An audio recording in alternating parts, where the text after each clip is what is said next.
Good evening, everyone who is watching this video. Most likely, 99% of you are going to watch it after this Friday night. There's no one on stage except our banner, so it is a quiet chat conversation night at Friday night. We have our community drink upstairs on level 3, and I'm just doing the opening because today I have two good friends here to do this new format conversation of Fishburner Live. And we have another guest sitting over there. He's too shy to come onto the screen tonight. So the purpose of this one, of course, is to bring out our coffee and community conversation to all the virtual member who is out there who hasn't come in that frequently. So we just want to make sure you know what is happening and chit chat a bit here. Now let's go to our sponsor message. When the sponsor message come back, someone's going to interview someone, is it? I think we'll do it that way. We'll do it that way. Someone will interview someone. All right, Martin and Alan from Fishburner. Let's hear our sponsor message.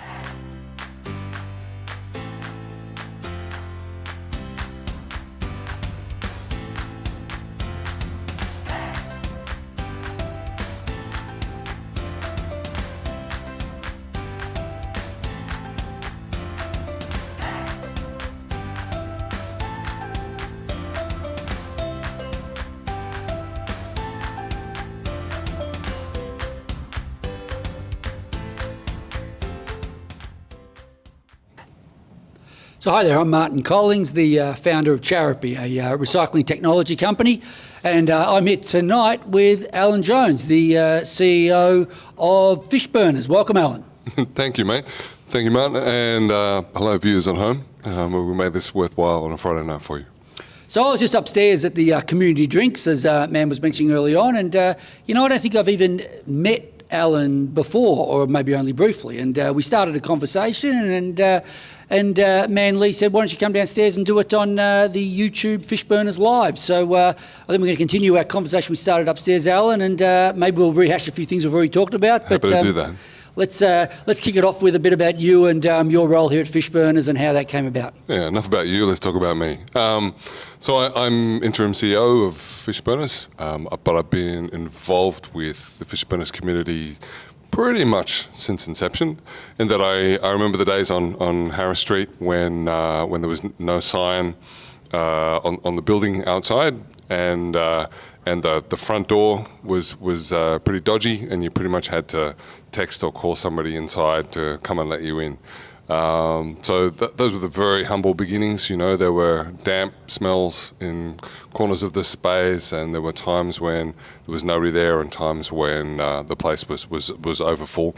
But one thing that was there from the very beginning was, I think, the beating heart of the tech startup community in Sydney at the time was at Fishburners. And I think that's amazingly, a decade later, the thing that we still have, the beating heart of the tech startup community in Sydney, resides in Fishburners. Kill Fishburners and the heart dies.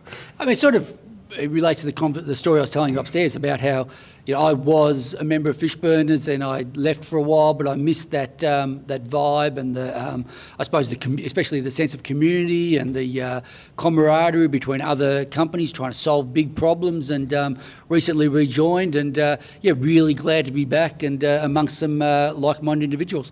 Yeah, me too. I got a call from someone on the board who said, what are you doing right now? And I said, not too much. Why? And a couple of days later, here I am. I was part of the Remarkable Accelerator program, one of the founder coaches in the Remarkable Accelerator. They were a tenant here at Fishburners prior to lockdown, and I remember being, in one of the last clusters of community desks up on level 3 that vacated, as lockdown started to bite, and I remember them then thinking, I really hope Fishburners is still here when it's time for us all to come back. And the fantastic thing about, I started in late June. The fantastic thing that I've discovered is that the Fishburners is back and it is alive, and I wouldn't say it's thriving, but it's beginning to grow again, and we're coming back, and that's beautiful. Actually, here's something we didn't talk about, but that Remarkable program, if I remember correctly, there was a, now I can't remember the name of the guy that was running a neurodiverse, neurodiverse. It was hiring for he was hiring into tech companies. It might have been Mike Tozer from Yeah, that's Exceptional. Yeah. amazing company, a phenomenal Amazing guy. company, yeah, an amazing guy. I don't know if you know this, but he's an incredible trail runner. So we're checking in with each other earlier this afternoon. We're both going to be up at Bob and Head tomorrow morning at ridiculously early in the morning. And he's going to run a 12K race faster than I can run 5Ks.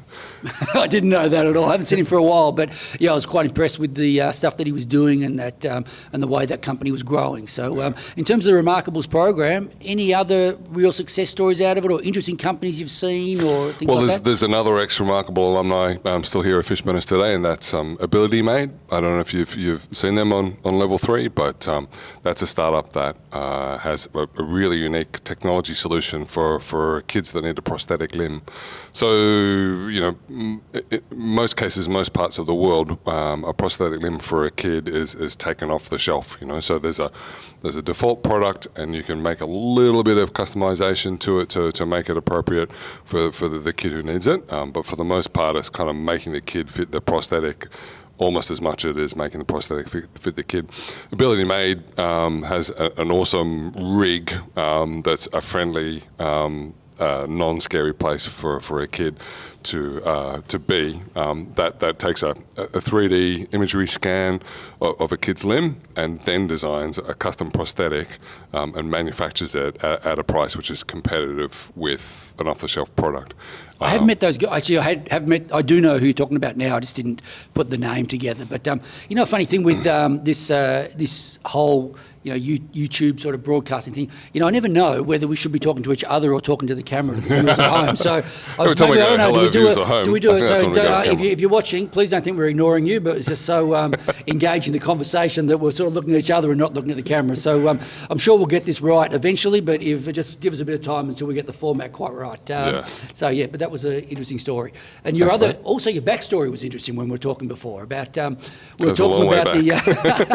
talking about the and for our younger viewers at home, not to give away our age, but we were talking about the .com era and and back in those bad old days, or the good old days of about when was that, about 22, 23 years ago, and whilst we may think that the boom in the valuations of tech stocks was a rosy path until about 6 months ago.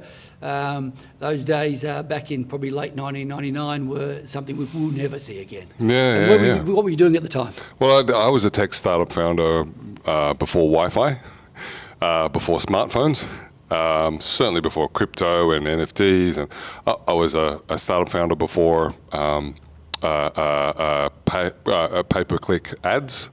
So I've seen a lot of change in many years. I think my startup journey began in about 1994, 1995, and I spent a while as a tech reporter working for computer magazines. Kids at Home. There used to be a time when, before the web, when if you wanted to learn about technology, you had to subscribe to a magazine in print and go and buy it from the newsagent or wait for it to arrive in the mailbox. Remember the industry standard? I reckon it was about that thick. In about the late 90s with ads. Yeah. It was the other one? What was the other big incredibly one? lucrative business. What were some of the other big ones? Oh, PC World, Computer magazines. World, PC Week. PC Authority. We're getting comments from off stage, but no. we got the hecklers off stage. How do we deal with that? PC Magazine, before the web, it was so important because every business and every individual from 2-person business to a 2,000-person business was actually beginning to adopt technology for the first time. Maybe large organizations, universities, government departments had a mainframe computer, but when personal computers first became a thing, that was a time when every kind of business started to think about, well, maybe we should have a computer. It's a bit of a head spin. I worked in a PR agency for a couple of years called Hill & Knowlton, and when I joined there, we had a typing pool. And a typing pool was a group of humans, or women, who did all of the typing. It's such a foreign concept now, but it was true. And actually, just to interrupt for a second there, because I remember in high school, there was one of my big sorry, mistakes in high school would have been, in about year 9 or 10, they gave us the option. They said, you can choose either woodwork or typing. All right? And so pretty much all the boys chose woodwork, all the girls chose typing. Right? There might have been a few that bucked the trend, but most people did that. Big mistake, because my woodworking skills were atrocious. I should have learnt touch typing, but sorry, go on. Yeah, no, me too. I barely passed woodworking and never properly learned to type. So I've been typing my entire career since then with about 3.5 fingers. Where were we? So anyway. You mentioned Wi-Fi before. Let me jump in for a second there, right? You said you did all this stuff, pre-Wi-Fi, right? Some of the things you talk about, right? You said pre this, pre that, and you talked about a lot of technologies we take for granted today. I can actually still remember. And look, apologies people at home if we're going back in time, but tonight we're doing a retro episode, okay? Promise next week, tune in next week, and we'll be back in the 2020s, okay? But tonight we're going a bit retro.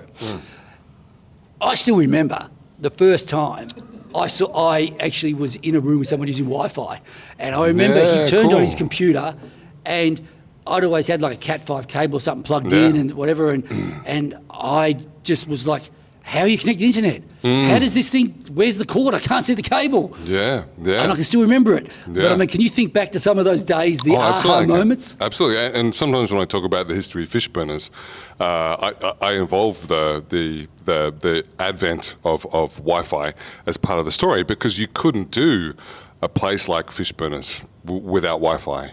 Flexible desk space and the ability to do some computing at a desk and then in a meeting room depends on Wi-Fi. It's just not feasible with cabled solutions, right? And there are some members at Fishburners who have to use a hub and wire up their laptops because of the Wi-Fi in that part of Fishburners is not as fast as it needs to be.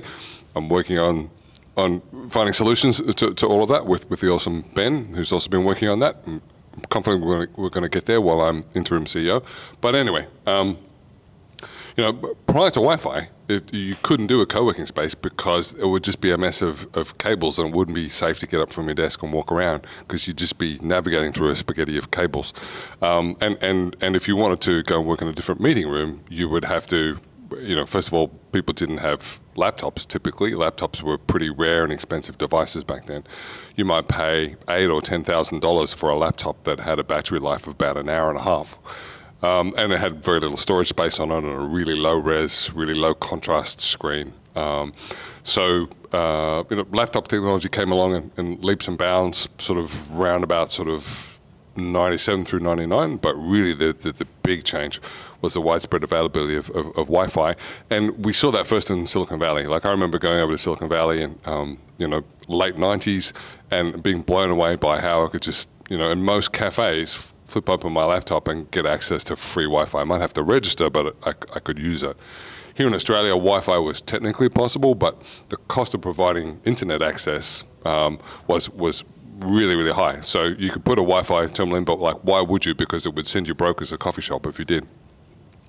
So, luckily we saw advances in and a huge drop in cost of provisioning shitty internet access in Australia, but at least we could now afford to offer it in spaces like Fishburners.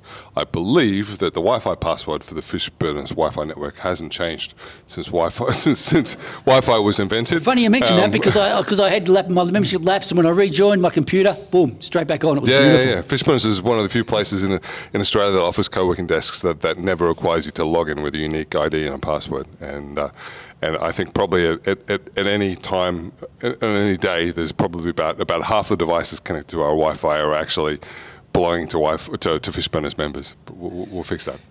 And so tell me a bit. So the early days of so you were around in the really early days of Fishburners in the Harris Street, because I went to that office once or twice, and so I vaguely remember what you're saying, but I wasn't a member back in those days. So tell me a bit about, I suppose, the early days and the vision and what you saw in those early days, but also for people who are maybe listening and thinking, what is it today? Why should I join? What do I get out of it? And is that vision still there from the early days? Maybe take us a bit on that journey. So there was a very small tech startup community in Sydney at that time, and most of the people who had any sort of experience had gained it by working for a US technology company, not an Australian technology company. which was fine, but that advice and those experiences had to kind of be localized for the Australian market, so they made sense. So, the way that you would pitch your startup to US investors wasn't going to work in Australia off the bat, because it was very hard to find anybody prepared to invest in Australian startups back in those days. But usually the people that you were pitching to would be angel investors, because there wasn't really very much in the way of venture capital. So a lot of what was going on in the early days of Fishburners was people like myself who had some prior experience, people who were starting out for the first time, and they and we were all kind of trying to figure out how to get along and help each other along. We're talking about 2010 roughly here, 2011. What are we talking? 12? Yeah. So there was something called Pollinizer that started in Sydney, which was roughly today what we would call a startup studio. So you could come to Pollinizer with an idea for a startup, or the team at Pollinizer might have an idea for a startup, and Pollinizer retained a product development team that could build what we would now call an MVP or a prototype, and eventually raised a venture fund to invest in some of those ideas, but mostly in the early days it kind of built an MVP. A bit like what I think Blue Chili were doing a bit of that at one stage, was a similar model to the Blue Chili model? Similar model to the Blue Chili model, yeah. And so that was kind of a very early experiment in getting startups up and happening, and fairly soon after that, Pete Davis and Mike Casey got together and said, there's a bit of a space, let's put some people in it and see what happens. And I remember being, going in there to do some coaching or some mentoring with startup founders, and thinking, first of all, shit, I don't know how to answer their questions. I've had my experience, but I don't know how it applies to what they're going through now. And I think there were a lot of us trying to do that at that same time. So angel investors were trying to work out how to be angel investors. People kind of harbored ambitions to be VCs, but they weren't VCs yet, and they was trying to figure out how do we do a fund, and then a bunch of founders, probably 99.999% of Australia's tech startup founders had never even worked in tech before, much less in startups. So everybody was trying to learn as fast as they could. Yeah, so now now we're looking at 2022 and what Fishburners is today, and what do you think? I see behind me there's a sign here that says Battle of the Founders. There's so much going on here, such a vibrant community today. How would you sort of, if someone came to you and said, look, what is Fishburners today? What is a startup founder or someone looks? What do they get out of it? Why would I join? Tell me about it. Beating heart of Sydney's tech startup community, and probably Australia's tech startup community as well, given that so much of it started at Fishburners. So one thing that's changed over the past 5 years is it's no longer hard to rent some flexible desk space. There are so many desk space providers in Australia. There is even a Flexible Workspace Association of Australia, the FWA. Fishburners is a proud member, and we support everybody's role in providing flexible workspace to all comers, right? But we have a difference, and our difference is that our flexible workspace is where the community happens, but really our core, what Fishburners does that nobody else does quite as well, is provide the community, And so we encourage our members to pay it forward, and we kind of subtly, positively encourage everybody to try and find a way to pay it forward. You've got a skill, you've got a competency, you've got some customer relationships, you've got a team member that you're not using 100% of the time. These are all ways that you might be able to give back to the Fishburners community, and that spirit, that sort of concept that we're all paying forward, we're all lifting everybody up, I think is the big thing that makes the most difference. And that's why a Fishburners pitch event is more fun. That's why Fishburners social drinks is more fun. That's why our lunch and learns are more fun. People are learning, but also people are feeling like, I've got some experience now. I've got something to contribute back to my community. It makes everybody feel good, and it's the thing that makes us different. We are the beating heart of the startup community. Look, there's no doubt about it, and that's why I've rejoined, and that's why I love being here and being around other startup founders. And look, I really appreciate your time tonight, Alan. I know you've got to get some sleep because you've got a big run tomorrow morning. Big run tomorrow morning. And so I'm sort of trying to wind it up here, but I can see that the guy controlling the camera is in an engaged conversation on the side. I'm not sure if this is a direct conversation. So we might have to stretch it out for a few more minutes, or we might get some dead air. But I think those Friday night pitch nights, from my experience, like phenomenal, right? Every fortnight now, just to see a range of different startup companies talk about what they're doing, how they're trying to solve a big problem. They're usually themed. I think next Friday night the theme might be investor ready pitch nights, correct? I think that is correct, yeah. And so you get companies, so you'll have potential investors in the audience. You'll have companies that are maybe a little bit more advanced, but ready to take on some funding, but also that pay it forward. Like I remember myself, there's been times, I was telling Alan earlier tonight, there's been probably 2 or 3 near-death experiences for my business before it's got a little bit more stable now to what it is today. The global chip crisis, having to pivot in the early days from the original market, things like that.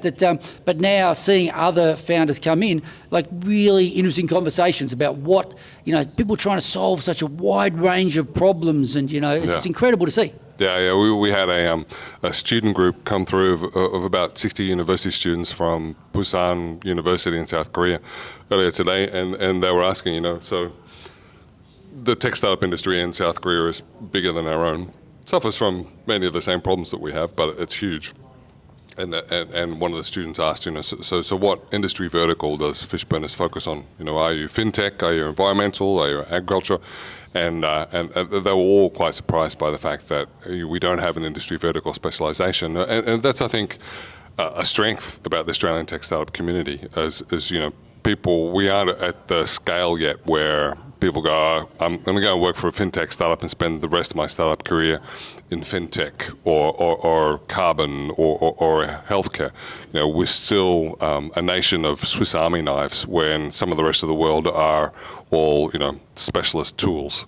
Australians are really great at rolling up our sleeves and mucking in, and we know a little bit about a lot of things. And that's a real strength, particularly at that early stage, which is, of course, where Fishburner specialises. I 100% agree. Like, you look at what I'm doing in sustainability, but whilst I love talking to other sustainability startups and sustainability companies, I get some incredible value out of talking to people in incredibly diverse fields, nothing to do with, what I'm doing, but still may have business problems or may have learnings that are relevant to me, or even if it's just an interesting conversation, something thought-provoking. Phenomenal stuff. So yeah, that non-industry specialisation I think is really powerful. And so what about the... So now we're bringing it, we've covered everything from the late 90s, early 2000s. Let's talk about the future next. Let's talk about the future. What's next? Tell me, what's next? Yeah. Well, I'm very, very positive about the future for Fishburners and also the Australian tech startup industry. So we're now coming towards the end of a whole generation of Australian tech venture capital. So that means, first of all, that the early investors in funds with fund managers like Square, Peg, Airtree, Blackbird Ventures, so in the last couple of months, there's been some press coverage and concern about revaluing those investments, but they are still, many times, so investors in those funds are still going to get a fantastic return. Maybe not as high as they would have done 6 months ago, but still a really great return. Definitely better than 10x instead of 15x. Sob story. significantly more than 10x. But what that does, when that capital comes back to those original investors, if I were them, I would like to, I would play a couple more hands, right? So we should see that capital turn around, and because they've made significantly more than 10x, I should think that if they invested in one fund the first cycle, I should think that they'd be prepared to invest in 4 or 5 funds in the second cycle. So, I expect that we'll see the number of VC funds and the number of avenues for investment for Australian tech startups, might 5x or 7x over the next 5 years. That's a fantastic thing. We now appear to have a federal government which cares about the innovation industry and is prepared to actually put some muscle behind its promises. So that's very exciting. The new Minister for Innovation, Ed Huzik, has been a passionate supporter of the tech startup community. The 10 years or so he's been in opposition, and he shows up and he does the work. He listens to us, doesn't tell us what our industry should do. He consults with us. He's been here for many Fishburners events many times, and he's a lovely human being. If you get a chance to meet him, say hello. He's a great bloke. So, you know, I'm bullish about the sort of support we might get from federal government here in New South Wales. We've got Investment New South Wales. We've got Victor Dominello, Minister for IT broadly, who's you know, if you don't follow him on LinkedIn, you should. He's always consulting with the people who follow him on LinkedIn and asking him what New South Wales government should be doing to take its offerings digital. He's pretty no switched on, doubt right? about it. No, I don't think I've ever seen a minister of a portfolio who seems to be as passionate about his department, or people who work in his department, as probably loyal to that minister as what I've seen with Victor Dominello. Incredible. You would need to drag him out of that office kicking and screaming, but because he loves the portfolio, not because he loves being a politician. That's unusual. And then I think, you know, the opportunity for us as startup founders and early startup teams is that we are now, as a nation, producing people at university that aspire to work in startups.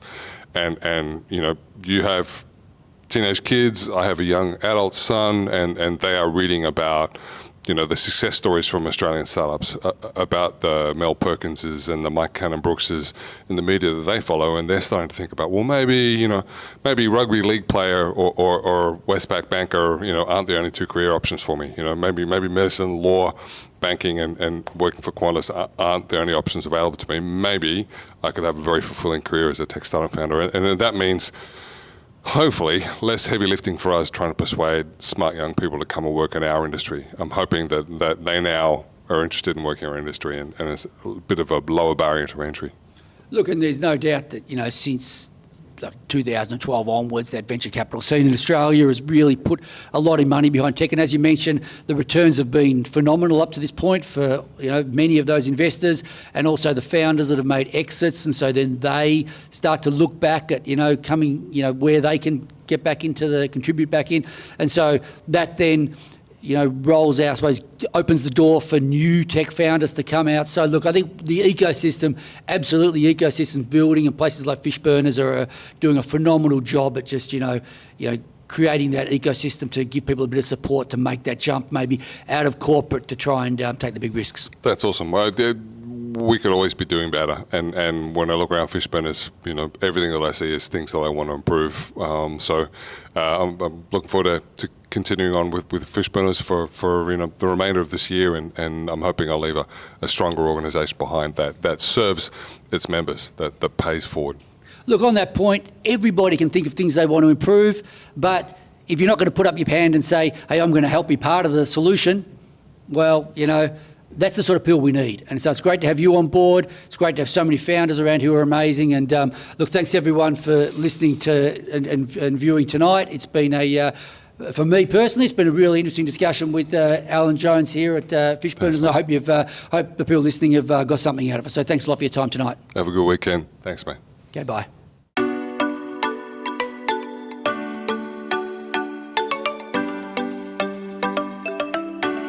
All the people that are watching online. I believe we have people from England, Israel, the US.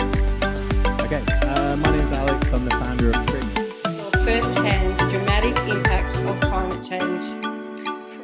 We will send a read-only copy. Please jump on here, send us.